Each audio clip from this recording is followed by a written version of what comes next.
చూడమ్మా, నువ్వు ఆ నిధిని బయటికి తీయటం కోసం పూజలు చేస్తావు కదా! ఇది ఎవరికీ కూడా చెప్పకూడదు. 3 రోజులు నిద్రాహారాలు మాని మీరు ఇద్దరు మాత్రమే పూజలు చేయండి. ఎట్టి పరిస్థితుల్లోనూ నిద్రపోకూడదు. అప్పుడే ఆ నిధి మీకు సొంతమవుతుంది అని స్వామీజీ చెప్తారు. తర్వాత అస్మిత స్వామీజీని కిడ్నాప్ చేసి తీసుకువెళ్ళిపోతుంది. నీ ఇంట్లో వాళ్ళే ఆ పత్రాలపై నీ వేలిముద్రల్ని వేసి నా చేతికి ఇచ్చారని అనఘాదేవి చెప్పటంతో రఘురాం కోపంగా ఇంటికి వచ్చి ఎవరు ఈ తప్పు చేశారో నిజం ఒప్పుకుంటారా లేదా అని నిలదీస్తూ ఉంటాడు.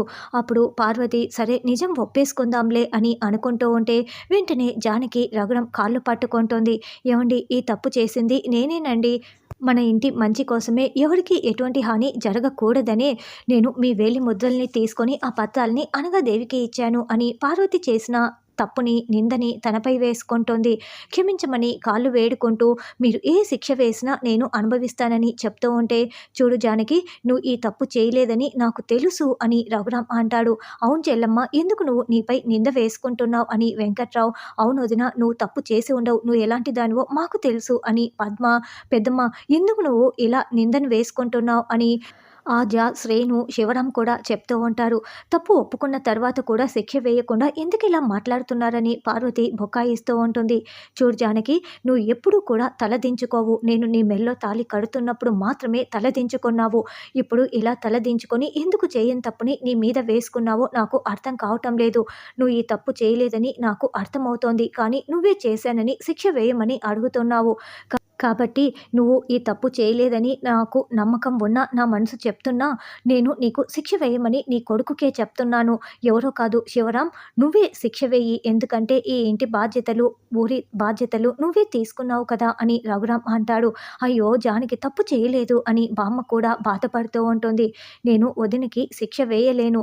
నేను 24 గంటల సమయం గడువు ఇస్తున్నాను. ఈ లోపల నిజంగా తప్పు ఎవరు చేశారో తప్పు ఒప్పుకుంటే సరిపోతుంది. అప్పటికి తప్పు వదినే చేసింది అని ఎవరు చేసిన తప్పుని ఒప్పుకోకపోతే అప్పుడు కూడా వదినికి శిక్ష వేయమని నేను అన్నయ్య మీదే భారం వేస్తున్నాను. అంతటి భారాన్ని నేను మోయలేనని శివరాం చెప్తాడు. తర్వాత రఘురాం దగ్గరికి జానకి వస్తుంది. చూడు జానకి, నువ్వు ఈ తప్పు చేయలేదు, నిందను మోస్తున్నావని నాకు అర్థమవుతుంది. ఇంకేం మాట్లాడకంటూ రఘురాం లేచి వెళ్తాడు. తర్వాత ఆద్య కూడా వచ్చి ఎందుకు పెద్దమ్మ ఇలా చేశావు? పార్వతి పిన్నే ఇదంతా చేసిందని నిజం తెలిసిన తర్వాత కూడా ఇలా నిందను మోయటం అస్సలు బాగోలేదు అని ఆద్య బాధపడుతూ ఉంటే తమ్ముడు లేకుండా ఆయన ఉండలేడు. అన్నదమ్ములని విడదీయకూడదు. ఈ కుటుంబం ఎప్పటికీ ఇలాగే కలిసి ఉండాలి. పార్వతే ఈ తప్పు చేసిందని కనుక తెలిస్తే పార్వతి శివరాంని ఆయన ఇంట్లో నుంచి బయటికి గెంటేస్తాడు. అలా జరగకూడదనే నేను నిందను మోస్తున్నాడు అని జానకి చెప్తుంది. తర్వాత అయితే పార్వతినే ఈ కుట్ర చేసిందని మొత్తం నిజం తెలిసిపోవటంతో శివరాం పార్వతిని మెడపట్టి బయటికి గెంటేస్తాడు.